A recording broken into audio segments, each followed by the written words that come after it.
Hey guys, Mark from 49 Media here.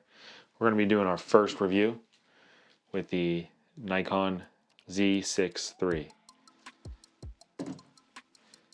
You might be asking yourself, why am I watching this guy's YouTube channel about the Z6 III? Well, I can tell you this. I'm not bought or paid for by anybody. I got that with my own money. Nikon doesn't give me anything for free. I have to pay for it all. So this is going to be a real world review of it. I took it out yesterday to the park with my kid and just did a couple photos. Everything looks great. Took a couple short videos. No complaints with it there. I'm going to take it this weekend to Dublin Gap MX and shoot the last race of the year with it and see how it compares to what I'm shooting on now, which is the Z9. There's a big price difference between the Z9 and the Z6 III, but some of the specs are fairly close. What's interesting about the Z6 III is that it'll shoot 240 frames per second in a 1080p or I, whatever. I don't really know the difference. So progressive or interlace, but so that'll allow you to slow it down 2 times more or whatever. I think it's 2 times more than a standard 120 frames per second. It also shoots 120 frames per second in 4K, but it's at a DX crop. I didn't know that whenever I picked this camera out. I've watched a bunch of reviews on it. No one has said anything about it. I don't know if anyone even realizes it. So I don't like crops, but it is what it is. The Nikon Z9 will shoot 4K at 120 with no problem. This will also shoot 6K at 60. So if you need something just a little bit slowed down and being able to punch in a little bit, that might work good for you.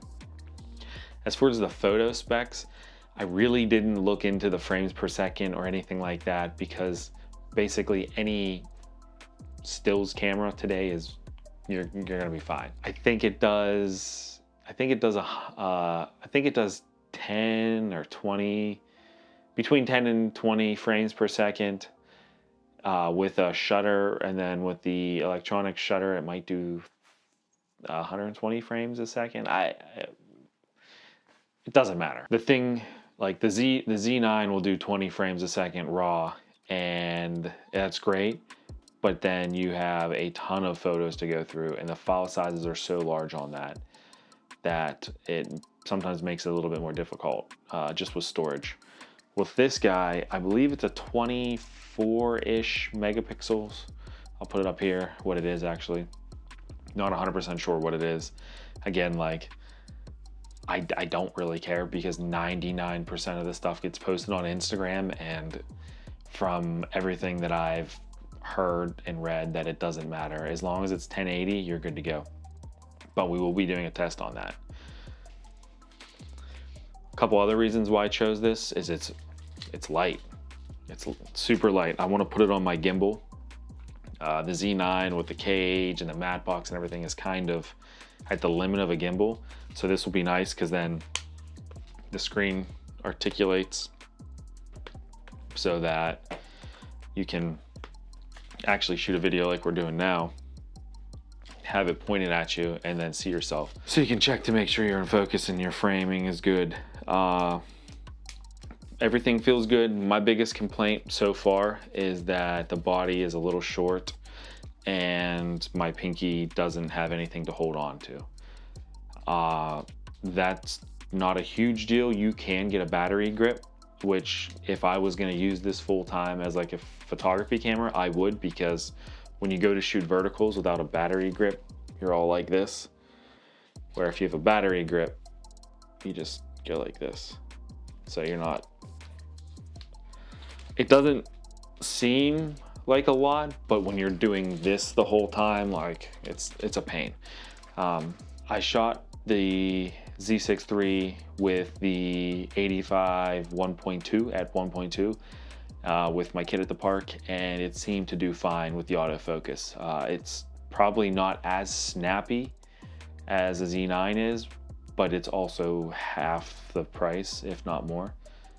So when we shoot moto with it, it'll be interesting to see. if I can see that big of a difference. I am going to throw it on my 400 2.8 with the TC to see how that does, how the autofocus is with that. Because I know that lens very well, and it's extremely snappy, and it'll snap through the whole focal range very quick. So that'll be interesting to see the difference between those two. I am going to do it with some adapted lenses too. I have a bunch of older f-mount f2.8 zoom lenses. That's a 14 to 24, then the 24 to 70, which I just showed right here, and then a 70 to 200. That's one of my favorite things about the Nikon lineup, is that you're able to use all of the legacy glass, and Nikon has been known for some of the best glass out there. And it's great now that everyone's moving to mirrorless, so that this older glass is going to be cheaper. So you can get a little bit more expensive body like this, get a full frame. You can buy older glass that, was taken care of for pennies on the dollar. And then you have pro grade glass on a decent body, and you should be able to get good results. But this is just like the first video of this series. I'm going to do a video after probably Saturday, because I'm going to do most of like the gimbal work and stuff like that on there to let you guys know how it works on a gimbal. And then this Sunday, I'm going to probably shoot with a little bit. I'll definitely have it for stills while I'm out on the track, because I usually do video with the Z9, and I got paid work, so I don't want to risk it.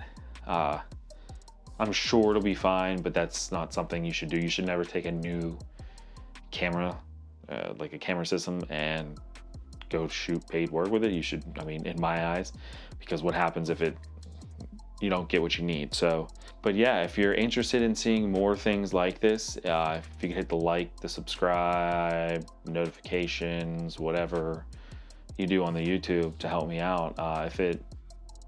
If you guys like it, I'll try to do more. I'll do a review on the Z9. That'll be real easy for me to do, because I've been using that for about a year now, almost twice a week. So, every weekend basically, and then a little bit during the week. So yeah, I'll do that one, and then I can even do a comparison between the two. And if there's anything else you want to review on, let me know, and we'll try to fit it in. Thanks.